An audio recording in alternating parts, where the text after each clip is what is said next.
नमस्कार दोस्तों, crack future exam के यूट्यूब चैनल पर मैं परमिंदर पाल एक बार पुनः आप सभी लोगों का हार्दिक स्वागत करता हूं। आज मैं सामान्य विज्ञान से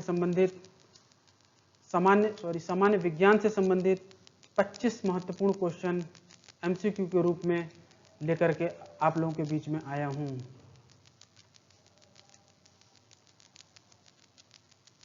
जो हर एग्जाम के दृष्टिकोण से महत्वपूर्ण होगा, चाहे वो पीसीएस का हो, चाहे टीजीटी, पीजीटी हो, बहुत अन्य प्रकार के जो वनडे एग्जाम आयोजित किए जाते हैं वो हों। चलिए, ये स्क्रीन पे आपको लिखा हुआ दिखाई देगा। सामान्य यहाँ पे एक टाइपिंग मिस्टेक कर दी है उसने, टाइपराइटर नहीं है, सामान्य आ का डंडा आएगा, इसे आ का डंडा आप लोग मानिएगा, सामान्य विज्ञान है ये। और मेरे YouTube चैनल पर जो भी मेरे मित्रगण नए हैं, अगर उन्हें मेरा ये वीडियो पसंद आता है तो मेरे चैनल को लाइक करें और सब्सक्राइब करें। आज का हमारा पहला क्वेश्चन है, आइंस्टीन का नोबेल पुरस्कार मिला था। उत्तर ए है प्रकाश विद्युत प्रभाव की व्याख्या हेतु, बी है सापेक्षता के सिद्धांत के लिए, ऑप्शन सी है इलेक्ट्रॉन की खोज के लिए और ऑप्शन डी है उपयुक्त सभी के लिए। तो इसका सही आंसर है वह ऑप्शन नंबर ए, प्रकाश विद्युत प्रभाव की व्याख्या के लिए 1921 में आइंस्टीन को नोबेल पुरस्कार मिला था। प्रश्न 2 है, परमाणु विस्फोट के समय अपार ऊर्जा निकलती है क्योंकि उसका कारण क्या है? ऊर्जा क्यों निकलती है? द्रव्यमान ऊर्जा में परिवर्तित होता है, ऑप्शन बी है यांत्रिक ऊर्जा का नाभिकीय ऊर्जा में परिवर्तित होता है, ऑप्शन सी है परमाणु में अपार ऊर्जा रहती है और ऑप्शन डी है नाभिक के प्रोटॉन व इलेक्ट्रॉनों के आकर्षण के कारण। तो इसका सही आंसर है वह ऑप्शन नंबर ए, द्रव्यमान ऊर्जा में परिवर्तित होता है। प्रश्न 3 है, सूर्य के बाद पृथ्वी से निकटतम तारे से प्रकाश को पृथ्वी तक आने में समय कितना लगता है? उत्तर ए है 100 वर्ष, ऑप्शन बी है 4.2 वर्ष, ऑप्शन सी है 42 वर्ष और ऑप्शन डी है 50 घंटे। इसका सही आंसर है वह ऑप्शन नंबर बी है। प्रश्न 4, अंतरिक्ष यात्रियों को आकाश किस रंग का दिखाई देता है?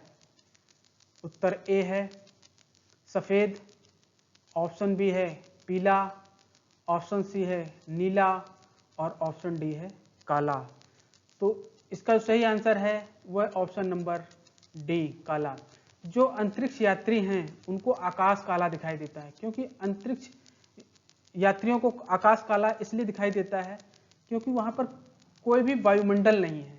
जब वायुमंडल नहीं है तो जो भी किरणें, जो प्रकीर्णन होगा वो प्रकीर्णन नहीं हो पाता। जैसे वायुमंडल अगर होगा तो धूल कण वगैरह होंगे, जो किरणें होंगी वो वायुमंडल में प्रकीर्णित हो जाती हैं, परंतु वहां पे वायुमंडल है ही नहीं और वायुमंडल ना होने के कारण ही आकाश हमें काला दिखाई देता है। इसका यही एक मुख्य कारण है। प्रश्न 5, रेफ्रिजरेटर का आविष्कार किया किसने? उत्तर ए है जैकब परकिंस ने, ऑप्शन बी है फैराडे ने, ऑप्शन सी है जेम्स रिसी ने और ऑप्शन डी है एडिसन ने। इसका सही आंसर है वह option number A, Jacob Perkins ने। जो रेफ्रिजरेटर का आविष्कार हुआ, कई चरणों में आविष्कार हुआ है, इसमें कई वैज्ञानिक हैं, उनमें से एक वैज्ञानिक जैकब परकिंस, इनका महत्वपूर्ण योगदान रहा है। इन्होंने रेफ्रिजरेटर, जो हमारे घरों में फ्रिज वगैरह होती हैं, उसका आविष्कार किया था। प्रश्न 5, विद्युत प्रेस का आविष्कार किसने किया? उत्तर ए है क्रॉम्पटन ने, ऑप्शन बी है हेनरी सीले ने, ऑप्शन सी है अल्वा फिशर ने, ऑप्शन डी है एडिसन ने। तो इसका सही आंसर है वह ऑप्शन नंबर बी, हेनरी सीले ने। प्रश्न 7, प्रेशर कुकर में खाना जल्दी पक जाता है क्योंकि? ऑप्शन ए, प्रेशर कुकर के अंदर दाब कम होता है, ऑप्शन बी है प्रेशर कुकर के अंदर दाब अधिक होता है, ऑप्शन सी है प्रेशर कुकर के आकार के कारण और ऑप्शन डी उपयुक्त में से कोई नहीं। इसका सही आंसर है वह option number B, pressure cooker के अंदर दाब अधिक होता है इसलिए खाना जल्दी चिपक जाता है। प्रश्न 8, निम्न में सदिश राशि है। उत्तर ए है वेग, ऑप्शन बी है चाल, ऑप्शन सी है लंबाई और ऑप्शन डी है समय। इसका सही आंसर है सदिश राशि का वह ऑप्शन नंबर ए वेग। प्रश्न 9, दाब बढ़ाने पर जल का क्वथनांक। उत्तर ए बढ़ता है, ऑप्शन बी घटता है, ऑप्शन सी पहले बढ़ता है फिर घटता है और ऑप्शन डी अपरिवर्तित रहता है। दाब बढ़ाने पर जल का क्वथनांक बढ़ता है, ऑप्शन ए सही है। प्रश्न 10, जल का घनत्व अधिकतम होता है। उत्तर ए 4 डिग्री सेल्सियस पर, ऑप्शन बी है -4 डिग्री सेल्सियस पर, ऑप्शन सी है -300 डिग्री सेल्सियस पर और ऑप्शन डी है -273 डिग्री सेल्सियस पर। घनत्व अधिकतम होता है 4 डिग्री सेल्सियस पर, जबकि आयतन न्यूनतम होता है 4 डिग्री सेल्सियस पर। ऐसा आप लोगों को याद रखना है कि जल का घनत्व 4 डिग्री सेल्सियस पर अधिकतम होगा, जबकि अगर आयतन पूछे तो यहाँ पर आयतन न्यूनतम होता है। प्रश्न 11, न्यूनतम संभव ताप है -273 डिग्री सेल्सियस, ऑप्शन बी है 0 डिग्री सेल्सियस, ऑप्शन सी है -300 डिग्री सेल्सियस और ऑप्शन डी है 1 डिग्री सेल्सियस। तो जो न्यूनतम संभव ताप है वो -273 डिग्री सेल्सियस होता है। प्रश्न 12, प्रत्येक क्रिया के बराबर व विपरीत दिशा में एक प्रतिक्रिया होती है। यह न्यूटन का पहला नियम है, दूसरा नियम है, तीसरा नियम है या डी है उपयुक्त में से कोई नहीं। तो इसका सही आंसर है वह ऑप्शन नंबर सी तीसरा नियम है। प्रत्येक क्रिया के बराबर व विपरीत दिशा में एक प्रतिक्रिया होती है। जैसे आप नाव है, अगर मान लीजिए नाव किसी तालाब में है, अगर आप उसके किनारे पे डूबेंगे उसके किनारे पे कूदेंगे तो नाव पीछे की ओर हट जाती है। इसी प्रकार जब बंदूक से आप गोली चलाते हैं तो एक धक्का पीछे की तरफ लगता है, उससे क्या है तृतीय नियम का ही ये उदाहरण है। इस प्रकार जो इसका सही आंसर होगा वो ऑप्शन नंबर सी होगा। प्रश्न 13, दलदल में फंसे व्यक्ति को लेट जाने की सलाह दी जाती है क्योंकि उत्तर ए क्षेत्रफल अधिक होने से दाब कम हो जाता है, ऑप्शन बी क्षेत्रफल अधिक होने से दाब अधिक हो जाता है, ऑप्शन सी है दाब व क्षेत्रफल में कोई संबंध नहीं है और ऑप्शन डी उपयुक्त सभी कारणों से। इसका सही आंसर है वो है ऑप्शन नंबर ए क्षेत्रफल अधिक होने से दाब कम हो जाता है। प्रश्न 14, बर्फ के दो टुकड़े आपस में दबाने पर चिपक जाते हैं क्योंकि उत्तर ए दाब अधिक होने से बर्फ का गलनांक घट जाता है, ऑप्शन बी है दाब अधिक होने से बर्फ का गलनांक बढ़ जाता है, ऑप्शन सी है दाब अधिक होने से गलनांक पहले घटता है फिर बढ़ता है और ऑप्शन डी है दाब व गलनांक में कोई संबंध नहीं है। इसका जो सही आंसर होगा वो ऑप्शन नंबर ए होगा, दाब अधिक होने से बर्फ का गलनांक घट जाता है। प्रश्न 15, उगते व डूबते समय सूर्य लाल प्रतीत होता है क्यों? उत्तर ए है लाल रंग का प्रकीर्णन सबसे अधिक होता है, ऑप्शन बी है लाल रंग का प्रकीर्णन सबसे कम होता है, ऑप्शन सी है लाल रंग का प्रकीर्णन नहीं होता है और ऑप्शन डी है उगते व डूबते समय सूर्य का ताप अधिक होता है। इसका सही आंसर है वह ऑप्शन नंबर बी लाल रंग का प्रकीर्णन सबसे कम होता है। जो विविग्योर के अनुसार जो 7 प्रकार की किरणें निकलती हैं उसमें प्रकीर्णन सबसे, जैसे वायुमंडल है, ये किरणें निकलेंगी तो वायु धूल कण वगैरह है उसमें किरणें क्या होती हैं, ये किरणें फैलती हैं, सब किरणें फैलती जाती हैं लेकिन लाल प्रकीर्णित होती जाती है, प्रकीर्णन होता, फैलना है प्रकीर्णन बात एक ही है, प्रकीर्णन होता रहता है। तो जो लाल रंग की किरणें हैं वो वायुमंडल में इनका प्रकीर्णन सबसे कम होता है। जब प्रकीर्णन इनका सबसे कम होगा वायुमंडल में फैलेंगे ही नहीं तो ये क्या होगा, ये हमें दिखाई देंगी, इसीलिए सूर्य क्या होता है लाल दिखाई देता है।